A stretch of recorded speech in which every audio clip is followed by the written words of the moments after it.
pegawai negeri yang telah memberikan jasa akan diberikan kontribusi yang namanya pensiun. Permasalahannya adalah P3K ini kan kontraknya beda-beda.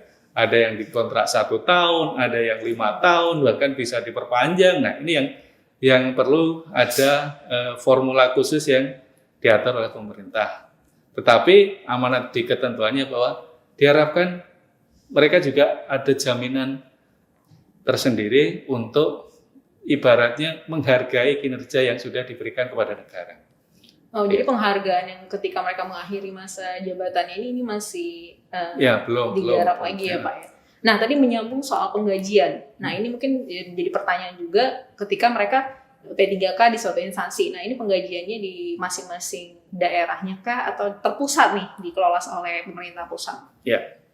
Jadi kita merujuk di Peraturan Presiden Nomor 98 Tahun 2020 tentang penggajian bagi P3K. Di sana diatur bahwa untuk P3K yang berada pada instansi pusat, maka pembayaran penghasilannya menjadi beban APBN. Sedangkan untuk P3K yang berada di daerah, yang artinya yang bekerja untuk instansi pemerintah daerah, maka beban penghasilannya dibebankan pada APBD.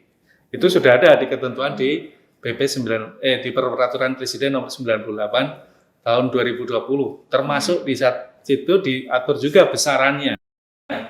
Jadi ada mekanisme pembayarannya, ada mekanisme bayaran, kemudian berapa besaran yang diterimakan setiap P3K.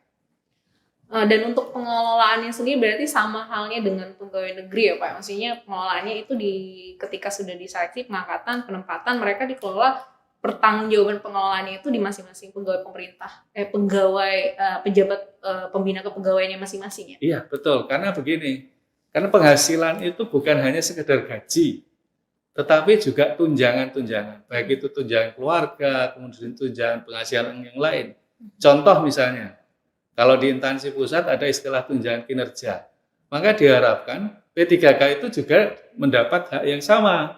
Karena dia punya pekerjaan, punya tugas yang tidak jauh berbeda dengan PNS. Kemudian kalau di daerah ada insentif untuk PNS daerah, maka diharapkan di kontrak itu juga yang bersangkutan P3K juga akan diberikan insentif juga. Maka ketika pada saat penandatangan perjanjian kerja antara pejabat pembina kepegawaian dengan P3K itu di situ clear. Sudah harus disebutkan berapa dia terima gajinya, berapa dia terima tunjangannya. Itu sudah tegas harus disebut di situ. Sehingga sejak awal P3K itu tahu berapa yang akan diterima. Ya, dia tidak usah nyari regulasinya, baca peraturannya, dia sudah tahu. Karena dia sejak awal, dia sudah tahu ini yang akan dia terima dari negara ke atas kinerja dia. Ya. Nah, dan terakhir mungkin ya soal masa kontrak kerja. Nah, ini kan minimal 1 tahun, maksimal 5 tahun, dan mungkin ini yang mengkhawatirkan justru bagi mereka yang mungkin ingin melamar menjadi P3K, seolah-olah dia Pak ya, lebih kayak bagaimana mereka ketika memperpanjang kontrak kerjanya, apakah hanya minimal 1 tahun atau setelah 5 tahun mereka harus melamar kembali jadi P3K? Ya.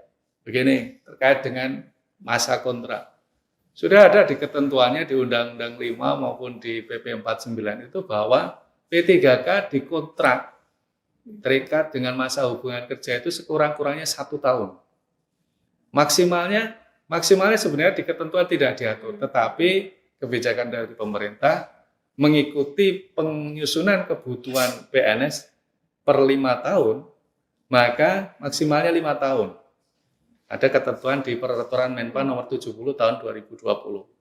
Ya, jadi masa hubungan kerjanya sekurang-kurangnya 1 tahun, paling lama 5 tahun. Nah, bagaimana dengan perpanjangannya? Perpanjangan itu kembali kepada esensi dari P3K.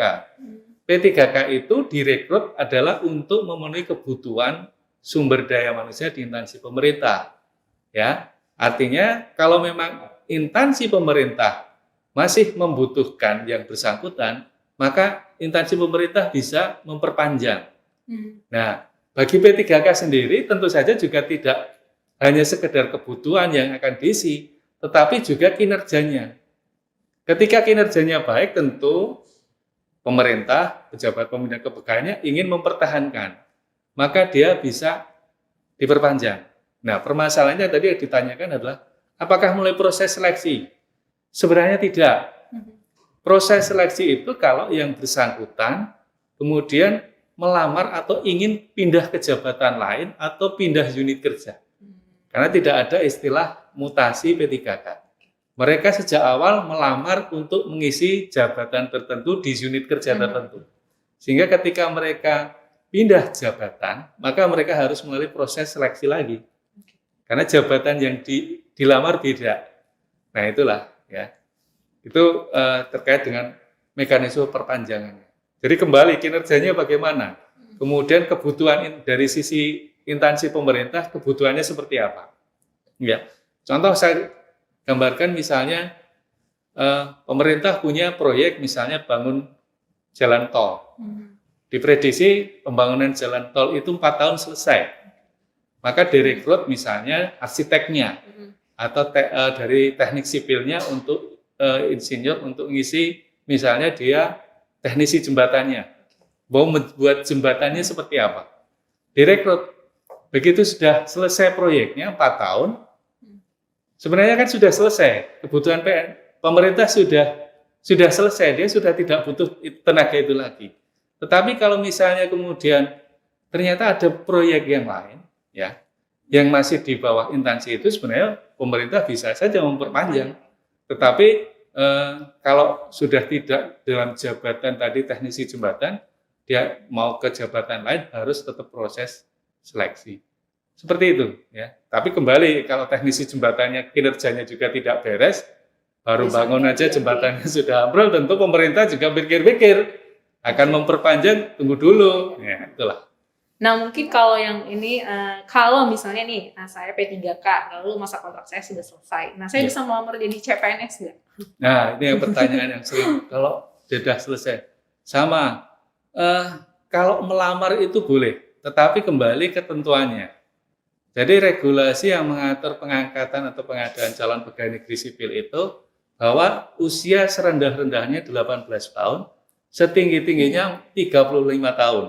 Kecuali untuk 4 jabatan, ada dokter, kemudian peneliti, dokter pendidik klinis, satunya lagi saya agak lupa, kalau nggak salah perekayasa. Itu dia bisa sampai usia 40 tahun. Di luar 4 jabatan itu ada peraturan presiden yang mengatur, ya, itu tidak bisa, maksimal 35 tahun. Tetapi kalau tetap ingin jadi P3K, dia tidak terbatas usia, karena ketentuannya serendah-rendahnya untuk melamar P3K itu usianya 20 tahun. Jadi bisa saja kalau dia sudah misalnya selesai P3K, dia usianya dia dikontrak 5 tahun, ya. Padahal dulu waktu diangkat P3K usia 33 tahun, begitu dia selesai kan dia sudah usianya 38 tahun. Kalau dia melamar CPNS tentu nggak bisa, karena dia usianya sudah di atas 35. Tetapi ruang untuk dia melamar P3K masih bisa. Artinya dia masih bisa melamar sebagai pegawai aparatur sipil negara. Berarti ketika masa kontraknya habis, ya P3K yang bersangkutan sebenarnya bisa melamar lagi ke, misalnya kalau dia ingin melamar ke instansi yang berbeda, misalnya. Karena kadang orang bekerja itu begitu sudah masuk di suatu unit, ternyata bukan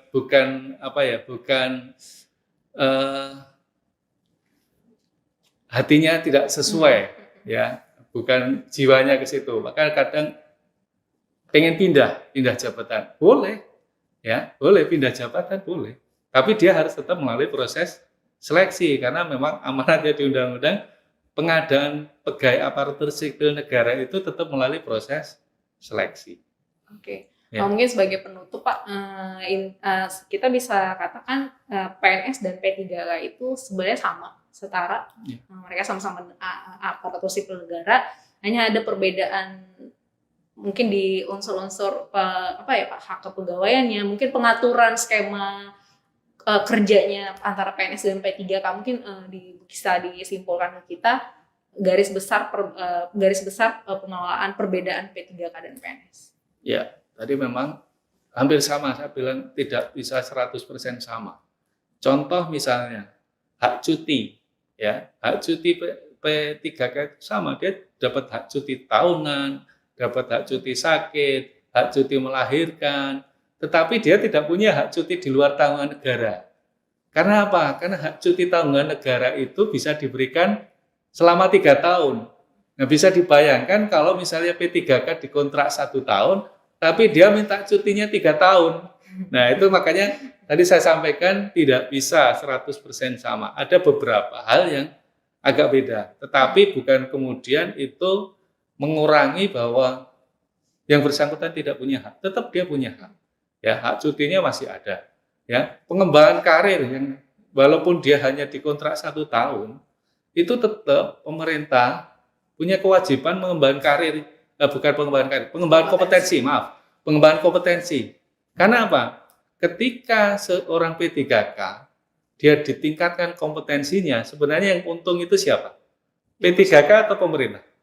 Tentu pemerintah, karena dia selain sudah punya tenaga yang tadi direkrut sejak awal sudah punya kompetensi, kemudian ditingkatkan kompetensi, performanya yang meningkat bukan hanya performanya dari P3K, justru performa unit kerja, performa dari instansi pemerintah yang bersangkutan itu juga akan secara signifikan akan meningkat. Itulah maka diberikan kewajiban pada pemerintah untuk itu.